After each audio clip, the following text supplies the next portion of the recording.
বেশিরভাগ মানুষ নিজের অতীত খারাপ সময়গুলোর কথা ভুলে যেতে পারে না। কোনো একটা মানুষকে সে কখনো ক্ষমা করতে পারে না। মনে রেখো, যতক্ষণ তুমি কাউকে ক্ষমা করতে পারবে না, ততক্ষণ পর্যন্ত তুমি অতীতের কথাগুলোকেও ভুলে যেতে পারবে না। তোমার মন মানসিকতা সব সময় খারাপ থাকবে। তাই তোমার জীবনে অপ্রয়োজনীয় মানুষগুলোকে ক্ষমা করে দাও। মিছিমিছি তাদের কথা মনে রাখার দরকারটাই বা কি?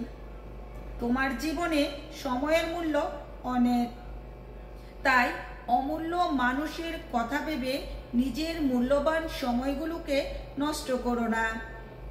যদি ভাবতেই হয় তাহলে তাদের কথা বেশি বেশি ভাবো, যারা তোমাকে ভালো ভালো কথা বলে, ভালো কাজে উৎসাহিত করে, সততার সাথে বাঁচতে শিখায়, হিংসে নয় মানুষকে ভালোবাসতে শিখায়, যাদের সাথে থাকলে তুমি নতুন নতুন বিষয়ে কিছু জানতে পারবে।